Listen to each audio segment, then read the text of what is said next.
Oh, welcome back to the Graceful Together podcast. I am so glad that you tuned in. I have a word for you today, and I'm not exactly sure who this word may be for, but I know it is for somebody because it was definitely for me.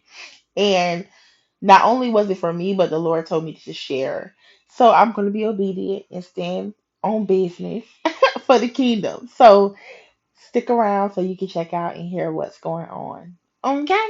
Okay. So let's get into it. Um, so first of all, as you can see from the title, it's simple. Slow down. Slow down. You do not have to be in a rush to get where it is that God is taking you. It doesn't matter what time it is on the clock. It doesn't matter what hour you are in. It doesn't matter how many more days you have left before the promises of God comes to hand because it's not in your doing, it's in God's doing. It's in his hands. So leave it in his hands. Do not rush. Do not feel like somebody else is going to get to your spot or somebody else is going to take what is rightfully yours. If God promised it to you, it is coming to you tenfold. Like it is coming to you regardless. God is not a man that he shall lie. God's word will never return back to him void.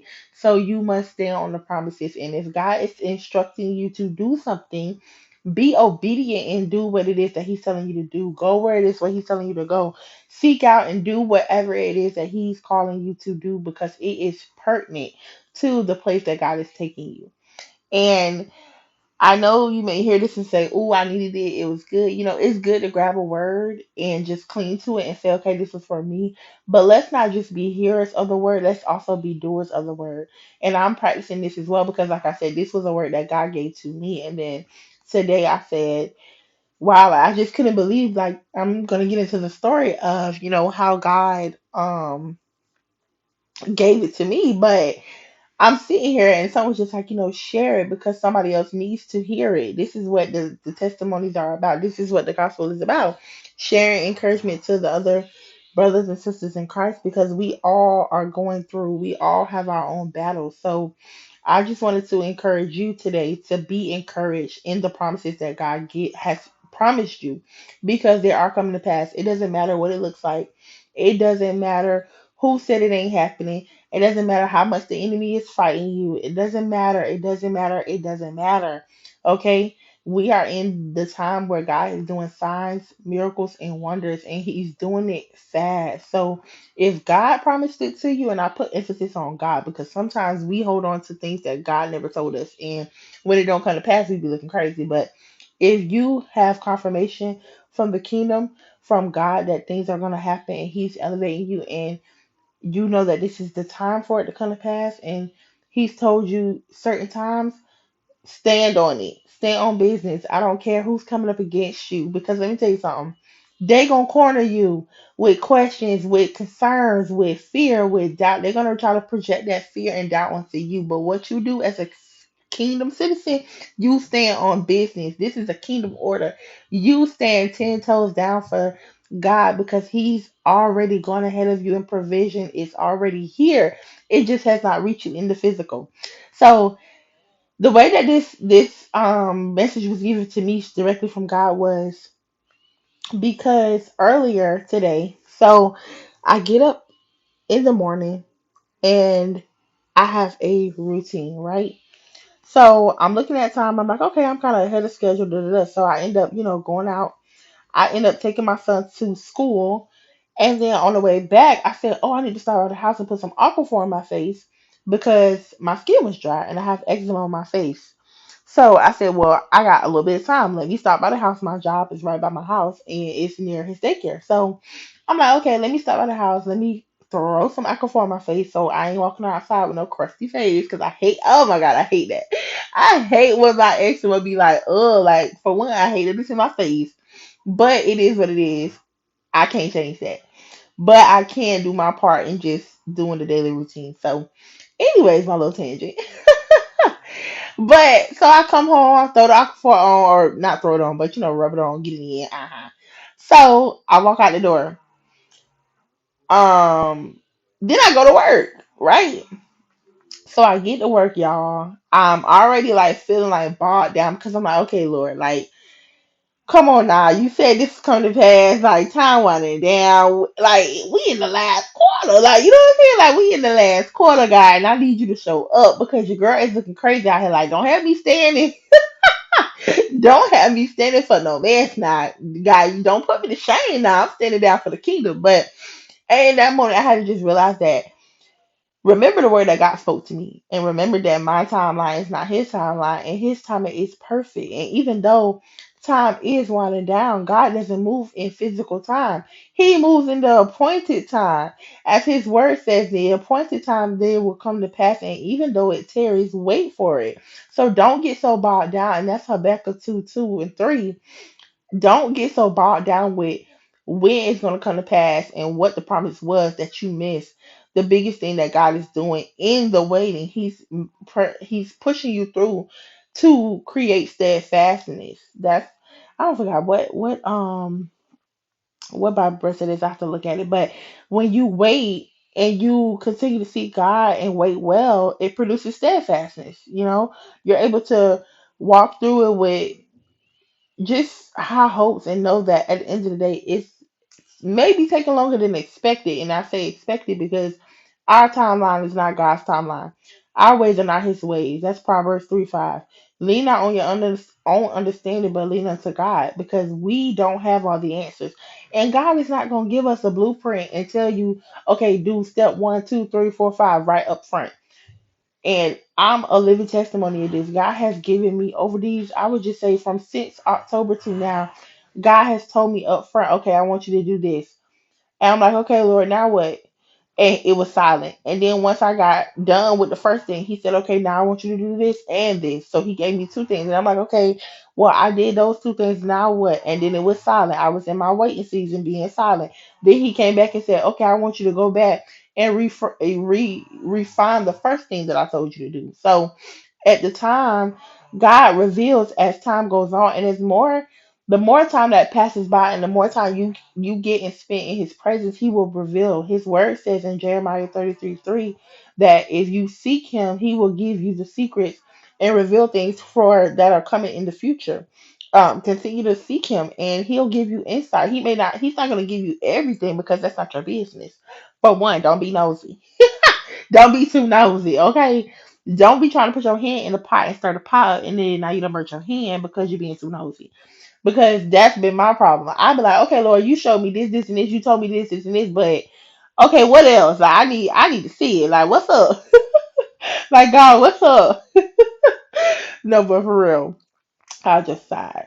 I ain't telling God like what's up, but on like in real time, like, okay, Lord, what's going on? Because your girl sitting over here looking crazy, you know what I'm saying? Everybody looking crazy at me, and I'm looking at them like, and God said it's gonna come to pass, and it shall come to pass. Thank you. Whole time I'm sitting here like, Lord, please. I'm staying there. I'm standing still, okay? Because God's biggest thing for me has been be still and know. So, anyways, let me tell you what happened to me, and then I'm gonna let you go about your married day. I know it's late, but so I get back to the house, right? So mind you, I done took my son to daycare. I came back home, then I went to work. I get to work, get ready to run my mouth, sit down, go to pull my laptop out. Tell me why my laptop ain't in my bag. Can somebody explain to me where my laptop at? I said, Lord, where's my laptop? So I immediately got frustrated. I'm flustered. I'm literally crying at my desk. And my coworker is just like, no, ma'am. No, ma'am, you're not gonna do that. She was like, no. She was like, don't let what's going on overtake you. And man, I'm getting emotional just think about it because it's just like God, like, but God is so good because in the moment where you want to give up and in the moments where you feel like, okay, God, are you hearing me? Like, am I doing what you're telling me to do? Because sometimes I feel like you're silent, and sometimes I feel like I'm hearing you wrong, and sometimes I feel like, okay, why is the enemy fighting me? So, like, why am I doubting so bad? And I'm sitting at my desk just flustered. I'm frustrated. I'm like, okay, like what now? Like what in the world? So like I said, I realized I didn't have my laptop, so I'm sitting there. I'm like low key crying, trying not to just like boo hoo cry. My coworker is next to me, encouraging me, like, listen, no, you got this. She's like, don't give in, don't give up. She said, take a breather, take a moment, and go home and get your laptop. She's like, slow down and just breathe. So I said, okay. So I get myself together and I said, okay, I'll be back. So I end up going out to my car, to move my car and get my laptop and go home. So I'm texting my sister and I'm letting her know like what happened. And so as I told her what happened, I heard slow down. So I'm just like, okay, guys, slow down. You right. And at this point, I'm racing trying to get back to my car because I'm like, okay, I need to hurry up and get back. And God was like, slow down. You need to slow down. So I said, okay. So I started breathing slower. I'm walking slower. I said, let me not be in a rush because my car's still gonna be there. My car gonna be there when I get up there. My house still gonna be home. My laptop gonna still be at the house. So why am I rushing? Like why am I rushing? And so immediately I get in the car and I'm starting to pray and just talk to God within, the few minutes that I have to go home and get my laptop. So then when I get home, um I'm like, okay, let me go ahead and get my laptop. And God was like, slow down. Like, and it's so crazy because like as soon as I had already got to work, so that I was already back, like, and it was unbeknownst to me. Like I didn't realize that I had done got back in the moment where I felt like, okay, I just gotta hurry up, get back to work, da da da da. Like I'm power walking, and I'm just like, why am I rushing? Like, what is going on? Like, what is going on? Why am I rushing? So I get in the house, get my laptop. Then I started doing something else, and then I realized when I came home to get my Aquaphor, I left something else. So I said, well, good thing I did come back home because I done left something else at home that I wanted to take with me to work. So I said, see, look at me. I need to slow down. So y'all, I get back in the car. I'm on my way to work, and so I'm pulling in to go to the garage. So then I'm just like, God, I said, see, look what I done did. I said, now I'm gonna lose my parking spot because it's after 10 o'clock. I'm gonna lose my parking spot. People are already basically here, so I know as I was leaving, people was coming in for like 9:30 shift or whatever, 10 o'clock shift, and now my parking spot gonna be gone. Now I'm gonna have to park somewhere else, all because I couldn't slow down. So I get on to the garage, right, and there's a car in front of me. So mind y'all, God done told me to slow down twice, right? I get in the garage and then my mind automatically says, well, you need to hurry up because you need to find a parking spot because you ain't gonna have nowhere to park because you decided to go. So I'm back zooming. So God was like, slow down, like slow down. So I'm like, oh my God, I'm doing it again. Like it's crazy because I'm just like, why am I literally sitting here? Like, what is going on? Like, why am I just what is going on? Why do I feel the need to rush? Why do I feel the need to rush? So there's a car in front of me and I'm like, ah man, because I seen the parking spot that I was in, it was empty. So I said, oh good. And then I look, I said, ah man, it's a car in front of me. They're going to get it. So I'm just like, oh, I said, well, now I'm gonna have to park further down because I'm in a rush. Like I can't slow down. So the car goes further down and parks further down where I was gonna park it. And my parking spot that I was in before I left to go get my laptop, the same parking spot that I left was still there. So when I got in the parking lot, God was like, you did all of that just to be back where you started. Don't worry about somebody else beating you to what it is I told you was coming. It don't matter who get there before you. And it's crazy, y'all, because if you listen to the podcast episode, This is Ridiculous, if you listen to that, you hear me say this exact same thing. So that just goes to show that I just got a hearing problem. Okay. Like I said in this message, God told me to slow down 3 times. I was just going fast and rushing for no reason. I didn't even realize it. That's just how bad it was. I didn't even realize it. Until like last time, I was just like, why am I rushing? Like, why? It was just natural. Like, I was just like, okay, ooh, ooh, ooh, like I gotta go, I gotta do this, I gotta do that. Okay, I'm gonna go home and get my laptop. I'm gonna do that. I'm gonna do it.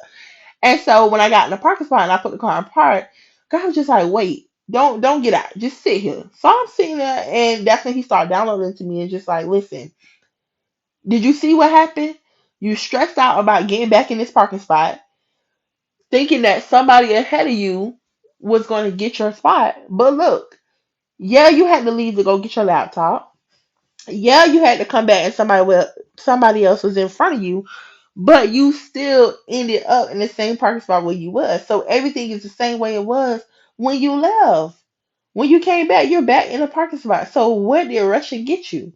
Why did you feel like you had to run back here to a spot that was already reserved for you. Come on. Why you felt like you had to race to a spot that already had your name on it? Why you feel like you had to rush to get to the promise when I promised the promise is coming to you? I'm delivering it to you. It has your name on it. You don't have to rush. You don't have to fight and feel like you gotta fight somebody else to get where it is that you already have, that I'm already giving you. No, you haven't physically got it in the physical world. It's not physically here, but I promised it to you. So don't worry about when it's going to come and don't worry about how it's going to get to you. Just know that when you get there, it's still going to be there and it's going to be there for you. Y'all, when I tell y'all, I had to literally just take a moment and breathe because I'm like, Lord, you're right. You're right. You are right. And when I got, and it's so crazy because as soon as I said that, I got out the car. I'm like, oh, I got to get in here. I got to tell my coworker about what happened. And God said, slow down. There's nothing wrong with you telling her, but you ain't gotta run in there to tell her slow down. I'm like, oh my god, like God, okay. I know you probably like just like, girl, sit down somewhere. Surprise God and push you down the ground. Surprise he ain't say, you know what? You don't know how to slow down. I'm finna make you fall. So I said all this to say, wherever God is taking you in this season, in this hour, in this time, I can't even talk. Lord help me in this time of your life, wherever God is taking you, trust that it is safe to go when He says go. You don't have to run. You don't have to sprint. You don't have to jump over hoops and beat nobody else or compete and push somebody else down to get there. When you get there, the very things that God promised you will be there still waiting for you. And if someone thinks about taking it, they're not going to succeed. Even if somebody passes it, come on, even if somebody passes it, it's still going to be there for you. So don't rush. Be patient and wait on the Lord. Because what I had to realize today is that my help don't come from me. My help don't come from the world and my friends and my family. My provision comes from God. It comes from the kingdom of heaven. So if I'm waiting on God, I don't have to worry about man. I don't have to worry about me because at the end of the day, I know God has me. And whatever God tells me to do, and even with my laptop being at home, I said, okay, God, let me just calm down, breathe, and go home and get my laptop because obviously there's something else in this to where I left my laptop. I've never done that. I've never left my laptop at home. Mind you, I packed my bag last night for today. So the fact that I packed my bag last night for today and I left out of the house with my laptop sitting on the desk, I grabbed my bag, packed my bag and my son's bag, still with the laptop down there, says a lot. I was moving too fast. So don't be so quick to just move, putting this piece here and this piece there that you miss the right piece that's supposed to, excuse me, that's supposed to go in the puzzle, and then now you scrambling trying to find it in the last hour, thinking that you showed up late, thinking that you missed your time. When at the end of the day, you ain't missed nothing. Just wait for it. Wait for it.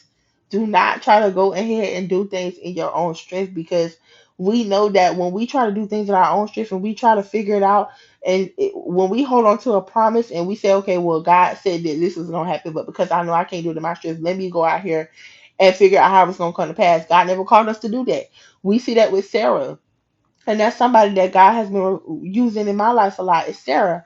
When He promised her to have birth, and she laughed at it because she's like, huh, baby, do you see how old your girl is? Like your girl is pushing graveyard shifts. Like your girl is yeah, get somebody else to do it. Like you know what I'm saying? Like God was just like telling her this, and she just like nah. Her and Abraham laughed. Like they both laughing because it's like, do you know how old? I think Abraham was what 90. One of them was 90. Somebody was 90. But I'm just like, in that she went and created her own problems. Like she went and created her Ishmael, and then you know, later on the promise was birthed. So they prematurely gave birth to a child, and it caused chaos and drama because that wasn't God's way. Had they would have just completely waited on God, they would have just had the promise in the long run. So save yourself the drama, Save yourself the headache and the time to continue to keep running around in circles and creating chaos. Just wait on God because His timing is perfect. He is right on time. Even if you feel like it's in the last hour, God does not move because we want Him to move. He moves when it's time. And if He's telling you to do something in the midst of waiting, even if it's just wait, just do that well. Whatever He's telling you to do, because I'm telling you, there's something He's telling you to do in the waiting period. Even if it's just be still. Be still and wait well. Don't worry about getting to the promise so much that you miss what God is doing in the midst of you getting to the promise. So that's all I wanted to say. I hope that wasn't too long, but I just wanted to share that because it really blessed me because I'm just like, wow, I didn't even realize I had been rushing so much, and I don't even know. It's just like, girl, where you going? Like, why are you rushing? Why are you rushing? I can't even tell you. I just feel like, okay, I gotta get this done. I gotta get that, and then I have a to do list of so many things that I'm doing right now. So I'm just like, so naturally, like, okay, I gotta check this out. I gotta make sure I got my son back. Got this, got that, got that. And in the midst of that, checking off a list, I done missed a few things. Went back to get one thing and left two things. So don't be me, okay? Don't continue to go around having a backtrack because you missed a step. And that's why I'm saying it's emphasized on whatever God is telling you to do in this hour, do it and do it the first time correctly. So that when He tell you, okay, now be still and stand and wait, but continue to pray, continue to seek my presence, continue to be in the midst. And when I tell you to go, it's time to go. You gonna be ready. You ain't gotta worry about, oh, let me go back and get this, or let me do this, let me do that, or I done missed this because you rush. And don't rush, because sometimes when we rush, we birth things prematurely, and that never works out in our favor. The promise is still gonna come, but in the midst of us birthing things that's prematurely or that weren't supposed to be birthed, it causes chaos. So I just wanted to encourage you on that today. I don't know when the next time I'm going to post something, but I do know I have so many exciting things to update you guys on. And when God releases me to release them, I will release them to you. But in the meantime, please slow down. Slow down. Do the speed limit, please. Put the thing on cruise control, please, and wait on God. Do not go out here trying to do things in your own strength. And remember that being grateful makes you gorgeous. So stay grateful and stay humble in the midst of God's presence. I love you, but God loves you more. Have a great day and remember to slow down. You ain't gonna get that ass at. You can't get there if you done got in a car accident. You can't get there if you done fell and bust your eye open, your head open. Like, you can't get there beat up and broke up. I mean, you can get there, but why you want to get there with a crutch on your leg or in a wheelchair, or why do you want to get there beat up? Get there in one piece, safe and untouched. So slow down, please, because I would hate to hear that you was burning out your gas because you had to keep going back to the same places, doing the same things because you couldn't slow down, because you kept forgetting stuff. Focus, take your time, and wait on God. Bye.